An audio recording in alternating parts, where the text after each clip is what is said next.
Hello.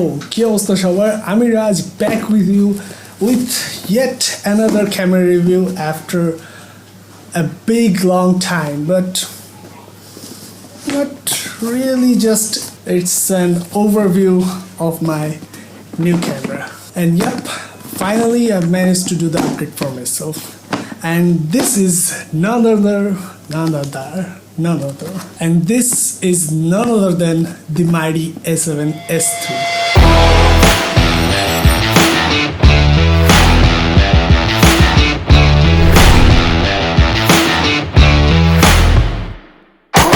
I received this camera about 5-6 দিন আগে. I'm really excited and মোটামুটি হালকা পাতলা একটা ওভারভিউ দিব আজকে, not a full review, because আমি মাত্র 4-5 দিন এটা ঘাটাঘাটি করতেছি। আমি বাসার মধ্যেই আছি, বাইরে কোনো শ্যুট টুটে এখন নিয়ে যাইতে পারিনি। So let's move on with হালকা পাতলা আনবক্সিং অ্যান্ড নাড়াই চাড়াই ওভারভিউ দেওয়া। ফার্স্ট অফ অল আমি বলবো এই ক্যামেরাটার স্ক্যারসিটি নিয়ে। আমি এই ক্যামেরাটা যখনই অ্যানাউন্স হয়েছিল তখন থেকে it had my eyes on this thing. বেশ কয়েকটা দোকানে খোঁজখবর নেওয়ার চেষ্টা করছিলাম যে আপনার কাছে অলরেডি স্টকে আসছে কি না, বা আপনারা প্রি অর্ডার নিচ্ছেন কি না। বা বসুন্ধরা শপের বেশিরভাগ দোকানগুলাই they are not willing to take any pre orders of this thing, আর আমরা দেখে হয়তো তাদের পছন্দ হয় নাই, তো they are not friendly enough to take a pre-order from me. দাম জিজ্ঞেস করলে দামটাই ঠিক মতো তারা বলতে পারতেছিল না। অ্যান্ড যদি জিজ্ঞেস করি যে ভাই কতদিনে আমাকে এনে দিতে পারবেন and all that, they are totally not sure. তো শেষমেশ সনির মা বাপ যেখানে, অ্যাজ ইন সনি র্যাঙ্কস, যারা ডিস্ট্রিবিউটার মেইনলি কান্ট্রিতে, তাদের সাথেই আমি যোগাযোগ করি and I contacted with this guy who is known to be Sony ডিলারশিপের ডিস্ট্রিবিউশন সেক্টরের, ওর নাম প্রতীক। আপনারা যারা ক্যামেরা কেনা বেচা করে থাকেন তারা হয়তো ওনাকে চিনবেন। তো he assisted me with this thing. আমি জানুয়ারি থেকে তার সাথে কথা বলতেছিলাম, অ্যান্ড দেন লাস্টে যে ফেব্রুয়ারিতে আমি প্রি অর্ডারটা প্লেস করি, উনি বলছিল যে ফেব্রুয়ারির লাস্টে আইদার অর ম্যাক্সিমাম মার্চের লাস্টে যে আমি ক্যামেরাটা পেয়ে যাও। কিন্তু শেষমেশ আমি ক্যামেরাটা পাইছি এপ্রিলের লাস্টের দিকে। এই ক্যামেরাটা কিনতে গেলে আপাতত আই থিঙ্ক প্রি অর্ডার ছাড়া কোনো গতি নেই। অ্যান্ড আমি সনি অফিসিয়াল থেকেই নিছি। আমি শুনলাম যে সনি অফিসিয়ালে নাকি বেটার ওয়ারেন্টি সার্ভিস এনে দিয়ে থাকি, দাম একটু বেশি পড়ে যদিও আনঅফিসিয়াল থেকে। অনেকে হয়তো এই ক্যামেরাটার নাম এখনও শুনেননি, অথবা এই ক্যামেরাটার সাথে তেমন একটা পরিচিত না। We are more familiar with the R series, A7R3, A7R4 and এইগুলা। এস সিরিজের সাথে বাংলাদেশি মানুষ খুব একটা বেশি পরিচিত না, বাইরের মানুষ যদিও বেশ ভালোই পরিচিত। SR এগুলার ডিফারেন্স হলো A7R যেটা, আর স্ট্যান্ডস ফর রেজলিউশন। A7R সিরিজের ক্যামেরাগুলো অলওয়েজ হিউজ রেজলিউশন হয়ে থাকে, 40 megapixel, 50 megapixel and so on. And S means for sensitivity. S সিরিজের 3টা ক্যামেরা আছে, A7S, A7S2 and A7S3, which is this one. S সিরিজের প্রতিটা ক্যামেরায় 12 মেগাপিক্সেল সেন্সরের, মাত্র 12 megapixel. This iPhone has a 12 megapixel camera, but yeah, 12 megapixel is way more than enough when you're shooting for social media content. বিলবোর্ডের জন্য কিন্তু ছোট রেজলিউশনের ছবি enough, কারণ বিলবোর্ডে অ্যাকচুয়ালি অল্প রেজলিউশনের ছবি বড় করে প্রিন্ট করা হয়। তো এনিওয়ে, এই 12 মেগাপিক্সেল ক্যামেরা হওয়ার জন্য এই ক্যামেরাতে সেন্সরের পিক্সেলগুলো বড় করে থাকে, অ্যান্ড এই ক্যামেরাতে লো লাইট সেন্সিটিভিটি অনেক হাই থাকে। এই ক্যামেরাতে ম্যাক্সিমাম ISO 4,96,000 পর্যন্ত, কোনো ক্যামেরাতে 4,96,000 পর্যন্ত থাকেনি, ইউজুয়ালি 51,200 সামথিং অথবা এরকম কিছু থাকে, and 4 lakh is way beyond that. And এই ক্যামেরাতে 51,200 দিয়েও ইউজেবল ফুটেজ পাওয়া যায়, and this one literally can see in the night. তো এনিওয়ে, লেটস গো বক্সটা আনবক্সিং করে দেখা যাক এর ভিতরে কী কী দিছে। তেমন কিছু তো দেয় না, সব কিছুই পরে আফটার মার্কেট কিনে নিতে হয়, মেমোরি কার্ড থেকে শুরু করে এভরিথিং। বাট দেখি এত বড় একটা বক্সে কী কী আছে।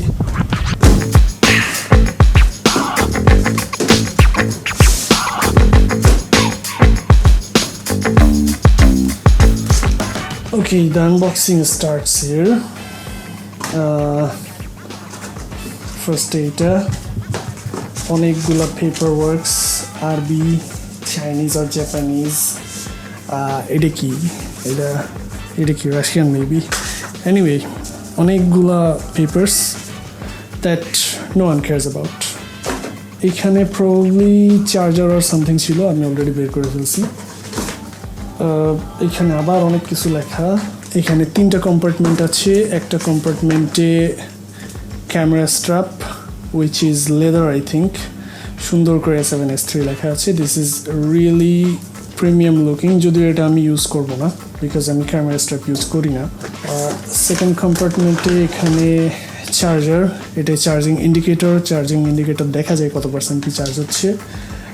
পাওয়ার কর্ড, এটা কি, এটা পুরোটাই উঠে আসে, এটা মেবি কর্ড ছিল, এটার ব্যাপারে আসছি। পাওয়ার কর্ড আর একটা 3 পিনে, মেবি এটা ইউএস রিজিয়নের জন্য, সাইডে রাখলাম। এটা হচ্ছে এইচডিআর ক্ল্যাম্প। এই ক্যামেরাতে একটা ফুল সাইজ এইচডিআর পোর্ট আছে, একটা মোস্ট নিনজা একটা রেকর্ডার আছে, যেটা ইউজ করলে এই ক্যামেরা দিয়ে র রেকর্ডিং করা যায়। র রেকর্ডিং কি, দ্যাট ইজ লাইক ছবিতে আমরা যেরকম র ছবি এবং নর্মাল ছবির মধ্যে ডিফারেন্সিয়েট করে, সেরকম র রেকর্ডিং করা হয়। এই রেকর্ডিংগুলো ডিরেক্টলি এসএসডি করে, বিকজ র ফাইল সাইজ আর হিউজ। মেইন কম্পার্টমেন্টে চলে যায়, উইচ শুড বি না, which is the camera. সুন্দর একটা কাগজের প্যাকেজিং, খুবই environment friendly, and here it is. এই গ্রিপটা যে কোনো মিররলেস ক্যামেরার মধ্যে আমার ধরা বেস্ট গ্রিপ এই গ্রিপটা, way bigger than A7 III and all the other mirrorless cameras. বডিটা কম্পারেটিভলি বেশ বড় অ্যান্ড বাল্কি অ্যান্ড হেভি, ধরলে মনে হয় যে না অ্যাকচুয়ালি একটা ক্যামেরা ধরছি। লাইক অ্যাজ ইউজুয়াল মিররলেস ক্যামেরার যে কমন ক্লিশে, এটা ধরলে ওরকম লাগে না, মনে হয় যে না একটা ডিএসএলআর ক্যামেরাই ধরছি। সো যারা এই জিনিসটা মিস করতেন, this is nice for that. উপরে button layout which is really great, bracketing, record button, custom buttons and everything.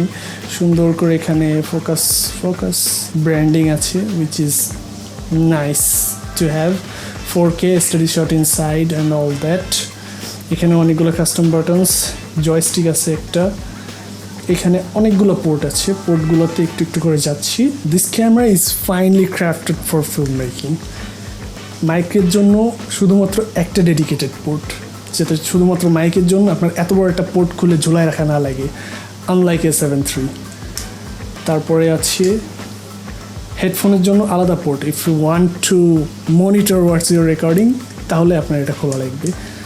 তার নিচে আছে, সরি এটা কোনো পোর্ট না, এটা পোর্ট, সরি। এখানে একটা ইউএসবি-C উইচ ইজ USB 3.1, অনেক বেশি পাওয়ার, অনেক বেশি ফাস্ট ডেটা ট্রান্সফার করা যাবে। আর অ্যাজ ইউজুয়াল এটা কি, USB type B, yeah.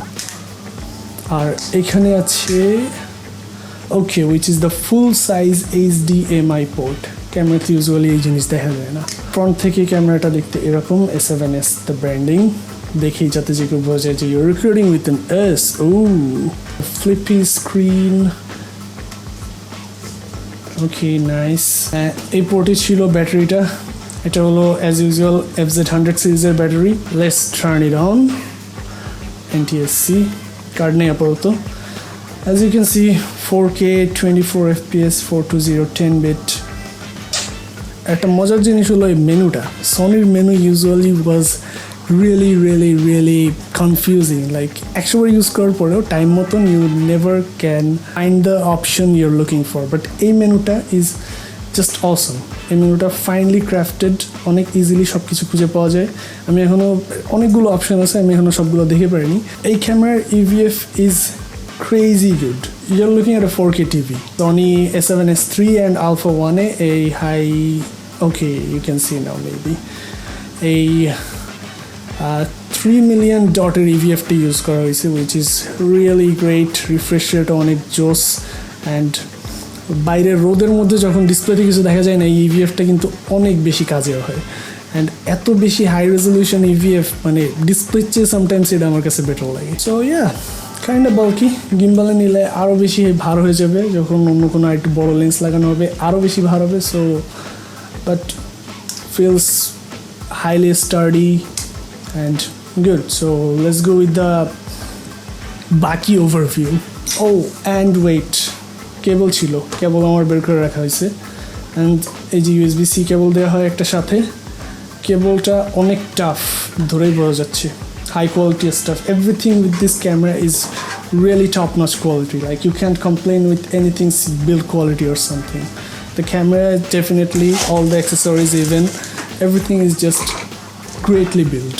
This is the camera in my hand. আমি রেকর্ড করতেছি with my pal Alpha 6000. Probably the last video shooting with this thing. Overview এর সাথে কিছু personal ব্যাপার first যে why did I pick this specific one? Everyone says gear does not matter. And yep, that is absolutely true. But up to a certain time. আমি আমার photography journey শুরু করি definitely mobile camera দিয়ে, তারপর অনেক ফ্রেন্ডদের DSLR কেনা শুরু করলো, তাদের ডিএসএলআরও আমার কাছে অনেক সময় থাকতো because I was more interested in that and বেশি ঘাটাঘাটি করতে পছন্দ করতাম and I click nice enough photos for them. তো trade back I got to use those cameras. Photography জার্নিতে আমার ফার্স্ট ক্যামেরা ছিল 700। তো ওইটা দিয়ে বেসিক্যালি আমি খুঁটায় খাটায় মোটামুটি ক্যামেরার সব কিছু বের করে যেত। তার আগের থেকে আমার হাতে প্রায় সময় ক্যামেরা থাকতো অ্যান্ড জানতাম মোটামুটি।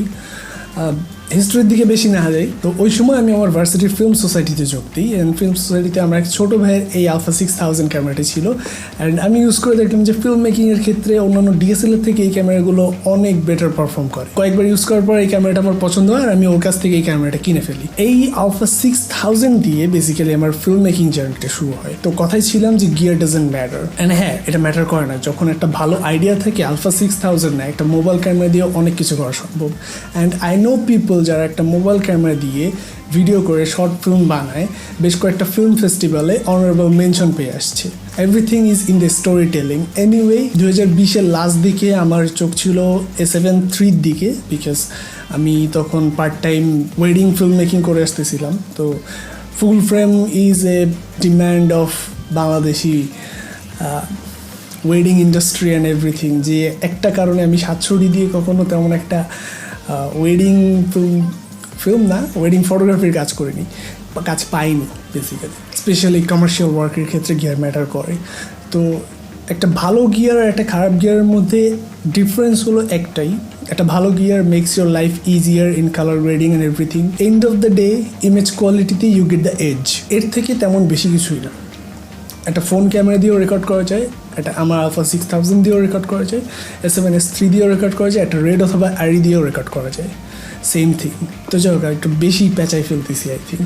A7 Mark III আমার পিক লিস্টে ছিল, no doubt that is a awesome top notch camera, এবং আমার বেশ কয়েকটা গিগ A7 III হায়ার করেও উঠানো হয়েছে। Coming straight out the alpha 6000, A7 III felt awesome to me, especially Sony নতুন colour science and all that. But তখনও I wasn't sure যে আমি A7 III অ্যাফোর্ড করতে পারবো কি না। তারপরে ফুল ফ্রেম গিয়ার চেঞ্জ করলে লেন্সেস চেঞ্জ করা লাগে বিকজ আমার সব লেন্সগুলো ক্রপ সেন্সর। তো পরে আমি একটা মাইলস্টোন সেট করি, তো মাইলস্টোনটায় যদি আমি যেতে পারি I would order this camera and all because এই ক্যামেরার অনেকগুলো ফিচার ইজ লাইক আমার মনে লাগে, স্পেশালি দ্য 4K 120 FPS অ্যান্ড 10-bit 422 কালার। তো এই দুইটা একটা হিউজ পয়েন্ট ছিল এই ক্যামেরাটা নেওয়ার জন্য, which is 4K 120 FPS, specially that 120 FPS যেটা কন্টেন্ট ক্রিয়েশনের সময় আমি খুব বেশি ইউজ করি অ্যান্ড খুব বেশি মিস করি এই ক্যামেরাটায়, হাই ফ্রেম রেটস, বিকজ আমি অনেক বেশি স্পিড র্যাম্পের কাজ করি, slow motions and fast motions. And another is 10-bit colour.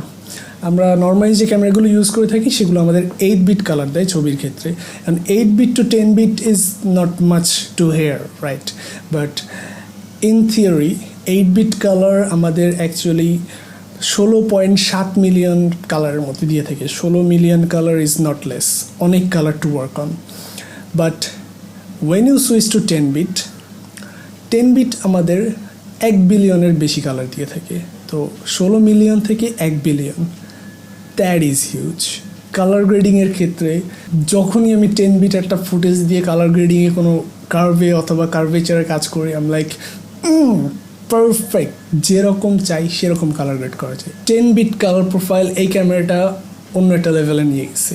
And farmer আপগ্রেডের পরে তো এই ক্যামেরাটায় আরও একটা ফাংশন এনেবল করা হয়েছে, যদিও আমি এখনো আপগ্রেড দিয়ে পারিনি। That is from the Sony Venice cameras. Sony নতুন পিকচার প্রোফাইল দিয়ে থাকে and that is the S Cinetone. Sony যখন আলফা 1 বের করে তখন এই আলফা 1 ক্যামেরাটা এস সিনেটন দেয়, অ্যান্ড আলফা 1-এর ভিডিও ক্যাপাবিলিটিস কিন্তু এই ক্যামেরার থেকে এক্স্যাক্টলি সেম, জাস্ট আলফা 1-এ সেন্সরটা বড় থাকার কারণে 8K ভিডিও রেকর্ডিং দিতে পারতেছে। That is 8K 24 and 30 FPS পর্যন্ত অনলি।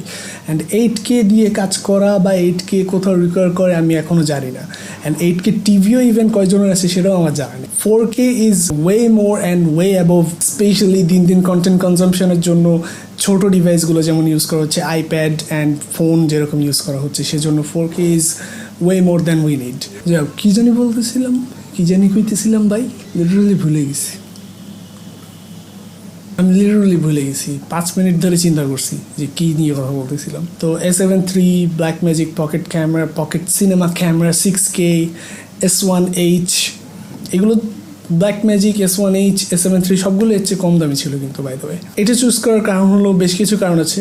একটা হলো দিস ফ্লিপ আউট স্ক্রিন, এটা আমার অন দ্য মুভ ব্লগিংয়ের জন্য অনেক কাজে আসবে। দ্য সনি অটোফোকাস ডেফিনেটলি, ভিডিওতে আমি আই অটোফোকাস পাই যেটা অন্য কোনো ক্যামেরাতে নাই। ইভেন আমি যদি 120 FPS থাকি তারপরেও ফোকাস ট্র্যাকিং অ্যাবিলিটি অ্যান্ড মানে কন্টেন্ট ক্রিয়েশনের জন্য যে জিনিসগুলো হ্যান্ডি হয়, this camera packs in everything. I have nothing to complain about, and this one is made for film makers. Like এই যে রেকর্ড বাটনটা এখানে, to make it more handy. Custom button আলাদাভাবে রিম্যাপ করার দরকার নেই। অফ টকিং, ইমেজ কোয়ালিটি একটু check করা যায় এই ক্যামেরাটার। So let's switch to this camera. কি হালকা আর ছোট, ফর্ম ফ্যাক্টরের দিক দিয়ে এই ক্যামেরাগুলো অনেক choice. To make a head to head comparison, এটা একটা ফুল ফ্রেম ক্যামেরা অ্যান্ড এটা একটা APS-C ক্যামেরা, এর সাথে ডিরেক্টলি কম্প্যারিজন হয় না। তো এই জন্য আমি HD মোডে সুপার 35 অন করে এই ক্যামেরাটা দিয়ে রেকর্ড করতেছি উইথ দ্য সেম লেন্স এটা এতক্ষণ রেকর্ড করতেছিল, to get a better level to level comparison. Because আমি যদি এটা ফুল ফ্রেমে শট করি, এই ক্যামেরাটা আমার অনেক আগায় নিয়ে আসতে হবে অ্যান্ড ডেপথ ডেফিনেটলি বেশি পাবে বিকজ এটা ফুল ফ্রেম, বড় সেন্সার সাইজ। তো এই জন্য আমি এখন এটাকে সুপার 35 মোডে, মানে এইটা যে মোডে ইউজুয়ালি রেকর্ড করে সেই মোডে রেকর্ড করতেছি। এখন এটাকে আমি 4K-তে ফুল ফ্রেম মোডে চলে যাব। ও হাই, অনেক পিছনে চলে আসছি না? কেমন? There's a lot. Okay, so as you can see, the frame got wider, so as the depth too. Background আরও বেশি ব্লার হওয়ার কথা, এখন বুঝতে পারতেছি না, but I can see myself in this flip out screen which is great to reframe and reposition myself. আগে প্রত্যেকবার আমার হয়তো পিছনে যেয়ে বসতাম, একটা টেস্ট রেকর্ড করতাম, আবার পিছনে যেতাম to see what's happening because I am a solo recorder here. আমার এখনও এই ক্যামেরাটা আপডেট দেওয়া নেই, so I can not show you how would S Cinetone would look like. Maybe next ভিডিওতে আমি এস সিনেটনের একটা ছোটো প্রিভিউ দেখাতে পারবো। অনেক তো গেলে এই ক্যামেরাটার প্রস, এবার কিছু নেগেটিভ দিকে চলে আসি। Yes, this camera has a negative side for us basically, and first of all এই ক্যামেরাটা নিজেই একটা এক্সপেন্সিভ ক্যামেরা, অ্যান্ড এর কেনার পরেই আপনার কাজ শেষ না, আপনার অনেক দিকেই খরচ বাকি আছে because you need another expensive memory card to record and get the most out of this thing. এই ক্যামেরাটা 1080p-তে 240 fps পর্যন্ত রেকর্ড করতে পারে অ্যান্ড 4K FPS-এ বেশ কিছু কোডেক আছে, অ্যান্ড এই কোডেকগুলো সব সাপোর্ট করতে গেলে আপনার একটা মিনিমাম V90 সিরিজের কার্ড লাগবে। সনি টাফ সিরিজ, সনি টাফের G সিরিজের যে V90 কার্ডগুলো, এইগুলার প্রাইস আমি দিয়ে দিচ্ছি এখানে, আমার এক্স্যাক্টলি মনে নেই। একটু চিপার অপশন আছে, প্রোগ্রেড, একদম কম দাম না তাই বলে যথেষ্ট বেশি দাম। মেমোরি কার্ড হিসেবে অ্যাটলিস্ট আমরা একটা 64GB মেমোরি কার্ড এখন যেরকম 500-1000 টাকায় কিনতে পারি, this is not the same type of memory card. এগুলো অনেক হাইলি কেপেবল মেমোরি কার্ড। অথবা আপনার CF express type A card নিতে হবে, যেটা এই ক্যামেরা থেকে সনি এই কার্ডটা বের করছে, ওইটা আরও বেশি এক্সপেন্সিভ অপশন। অ্যান্ড মেবি আনতে গেলে আপনার ঠিক সেমভাবে প্রি অর্ডার করে 1-2 মাস ওয়েট করতে হবে। রেকর্ড তো করলাম, খুব ভালো হাই এন্ড ফুটেজ এডিট করতে হবে, you need a high capable PC। আমার একটা Core i7 with GT 1060 memory না, গ্রাফিক্স কার্ডের পিসি 4K ফুটেজগুলো আমার প্রিমিয়ার প্রো হ্যান্ডেল করতে পারে না। আমার ইউজুয়ালি ট্রান্সকোড করে প্রক্সি ফাইল বানায় নেওয়া লাগে। অ্যান্ড আমি একটা ভাইয়ের সাথে কথা বলছিলাম, উনি বলছিল যে 3080 কার্ড দিয়েও এই ক্যামেরার ফুটেজ ইজিলি সে এডিট করতে পারে না। সারপ্রাইজিংলি বিভিন্ন ফোরাম থেকে দেখছি যে M1 ম্যাকবুকগুলো কিন্তু এই ফুটেজ খুব ভালো হ্যান্ডেল করতে পারে, even 4K 120 FPS-গুলো। Is a point to keep in mind that you need a highly powerful editing station to work with its footages. Bad thing is অনেক এক্সপেন্সিভ ক্যামেরা, যদিও দাম সম্পর্কে এখনো বলিনি, বলবো একটু পরে। যে কেউ এত টাকা দিয়ে এতটুকু একটা জিনিস কিনে, মানে I've scene people A7 III কিনতে যেই একটা অবস্থা যে এত দাম দিয়ে একটুকু একটা ক্যামেরা কিনবো, why? But this is totally worth it because এই ক্যামেরাটা সিনেমা লাইন ক্যামেরাগুলোর সাথে কম্পিট করে। অ্যান্ড মোস্ট মজার বিষয় হলো সোনি এই ক্যামেরাটা বের করার পরে আরেকটা ক্যামেরা বের করছে উইচ ইজ সোনি FX3, যেটা হলো সিনেমা লাইনের সবচেয়ে ছোটো camera, same body, same form factor, এতটুকুই ক্যামেরাটা। FX3 is basically the same thing as a Sony A7S III, same sensor, same body, same সব কিছু, জাস্ট বডির ফর্ম ফ্যাক্টরটা আলাদা। একটা কেজ লাগাই দিলে A7S III আর FX3 মধ্যে কোনো ডিফারেন্স থাকবে না। বাইরের দেশে অনেকে যাদের FX6 আছে তারা বি ক্যাম হিসেবে A7S III ইউজ করে থাকে। The footage is that high quality and you get that much of an edge in terms of picture quality with this camera. Cons basically এইটাই যে এই ক্যামেরা কিনে আপনার অন্যদিকে টাকা খরচ করার জন্য বেশ একটা বড় অ্যামাউন্ট, এই ক্যামেরার চেয়ে বেশি অ্যামাউন্ট রাখা লাগতে পারে usually, lenses, memory card, work station, M1 কিনতে গেলে M1। Okay, and the price, আমি নিজের জিনিসগুলোর ক্ষেত্রে ইউজুয়ালি আমি প্রাইসগুলো ডিসক্লোজ করতে চাই না বিকজ অনেকে মনে করে দ্যাট ফ্লেক্স করতেছি or he got lucky and everything, but hey, I work hard for this thing, bro. এই জিনিসটা আমি যখন প্রি অর্ডার করি তখন সনিতে এর দাম ছিল 3,30,000 টাকা, 3,86,000 টাকা কেটে 3,30,000 টাকা লেখা ছিল যে তারা প্রি অর্ডারের জন্য ডিসকাউন্ট দিচ্ছে অ্যান্ড হোয়াট নট। তো আমি প্রি অর্ডার করি একটা সার্টেন অ্যামাউন্ট দিয়ে অ্যান্ড ক্যামেরাটা নিয়ে আসলে বাকি অ্যামাউন্ট দিই। আর এখন সনির সাইডে আমি দেখছি যে এই ক্যামেরাটা 3,20,000 টাকায় লিস্টেড করা আছে, only the body. Pretty expensive camera. এই টাকা দিয়ে you can buy 2 A7 Mark III or একটা A7 Mark III, একটা DJI Mavic 2 Pro or একটা Alpha 6400, একটা A7 Mark III, একটা DJI Mavic Air 2S maybe, and I'm really happy with this purchase. It's gonna make my filmmaking journey a whole lot easier and better, hopefully. Better content creation করার জন্য help করবে and all that. And yeah, that's that. And I'll definitely thank this Alpha 6000 to be a big part of this filmmaking journey of me. And I think the new journey begins here.